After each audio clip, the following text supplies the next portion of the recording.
नमस्कार, मैं हूं पूजा सिंह। स्वागत है आप सभी का बुलंद आवाज़ पर।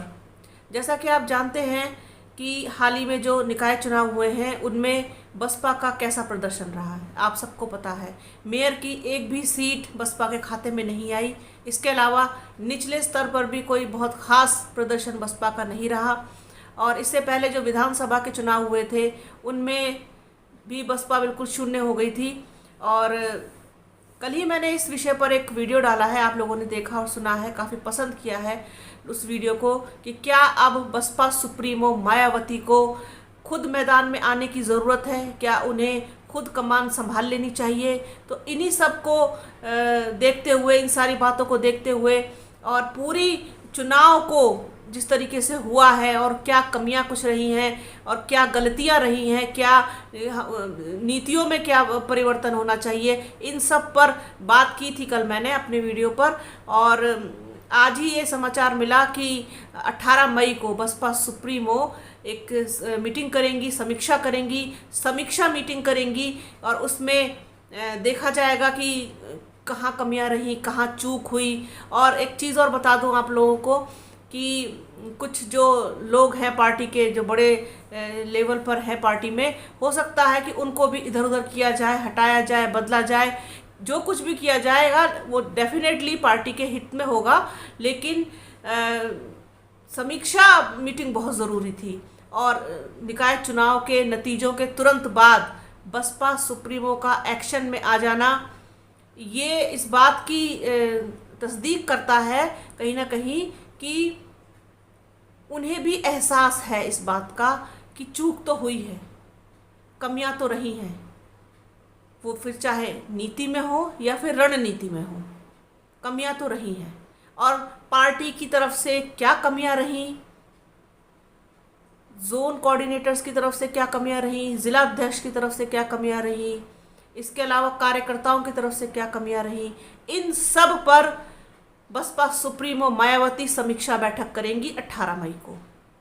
और उसके बाद वो तय करेंगी कि क्या इस तरीके से और किया जाए जिससे कि 2024 का जो लोकसभा चुनाव है वो मजबूती से लड़ पाए बीएसपी।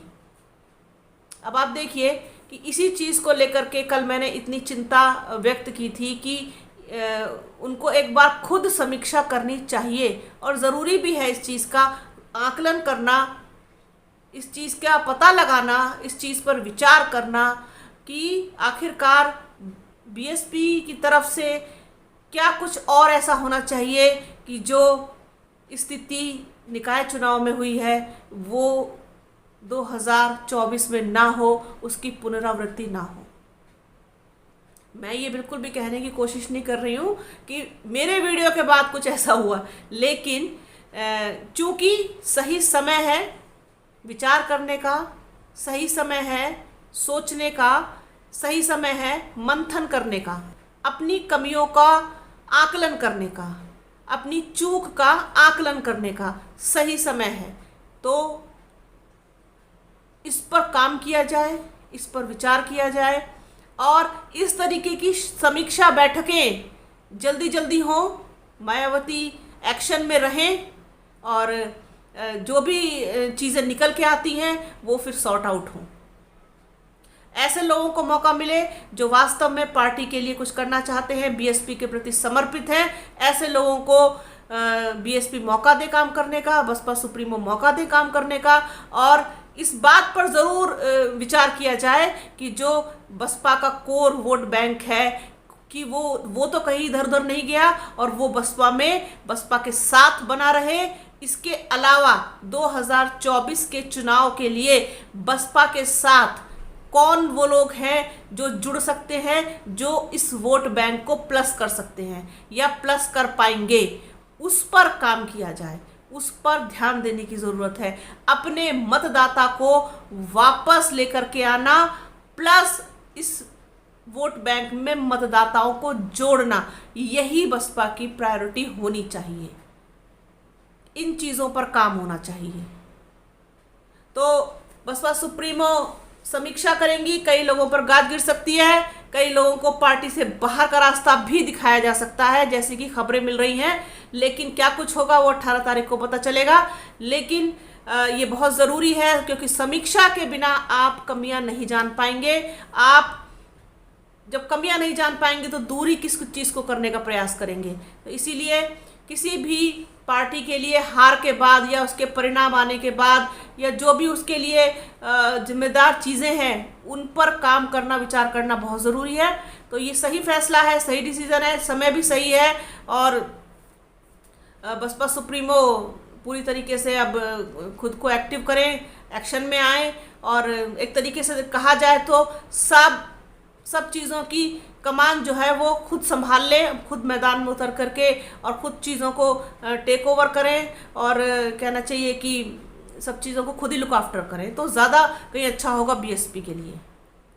क्योंकि दूर दराज के क्षेत्र में बैठ करके या उधर बैठ करके जो रिपोर्ट्स आती हैं वो क्या कुछ सही होती हैं, कितनी उनमें सच्चाई होती है, वो तो देखिए उसको मैं कुछ कहा नहीं जा सकता। तो कुल मिलाकर के कहने का तात्पर्य ये है कि ये जो बैठक हो रही है ये कहीं ना कहीं बड़ी चीज़ इससे निकल के आएगी सामने कि वो कौन सी चीज़ें रही जिन्होंने बसपा को ये परिणाम दिया इस बार निकाय चुनाव में। अब चूंकि नज़रें सबकी गड़ी हुई हैं लोकसभा के चुनाव पर, तो उसके लिए खुद को तैयार करना होगा, वो ज़मीन तैयार करनी होगी, वो परिपाटी तैयार करनी होगी। और जो बसपा के पिलर्स हैं, जो बसपा के पॉजिटिव और स्ट्रॉन्ग पॉइंट्स हैं, उन्हीं पर काम करना होगा, बजाय इसके कि आप दूसरे की पिच पर जाकर खेलें। वो बिल्कुल भी नहीं करना है, क्योंकि बीजेपी की पिच पर जाकर खेलने का तो कोई सवाल ही पैदा नहीं होता और वहाँ पर औंधे मुँह ही गिरना है। इसलिए अपनी जो पिच है उसको मजबूत करके अपने मजबूत खिलाड़ियों को मैदान में उतारिए, टिकट का वितरण से लेकर के और हर चीज़ बिल्कुल एक सही समीकरण के साथ, सही चीज़ों के साथ, कैंडिडेट के अलावा हर चीज़, जात बिरादरी सब कुछ देख करके ही हर चीज़ का निर्णय हो, हर चीज़ का बंटवारा हो, तभी कुछ बात बनेगी। तो इंतज़ार करिए 18 मई का कि क्या कुछ निकल के सामने आता है। और इसके अलावा और भी जो अपडेट होगी आपको देते रहेंगे। आप बने रहिए बुलंद आवाज़ के साथ। हमारे चैनल को लाइक कीजिए, शेयर कीजिए, सब्सक्राइब कीजिए, बेल आइकन ज़रूर दबाइएगा जिससे नोटिफिकेशन आपको मिल सके। अपना और अपनों का बहुत ख्याल रखिए। जल्द मिलूंगी आपसे एक नए वीडियो में एक नए मुद्दे के साथ। तब तक के लिए जय हिंद।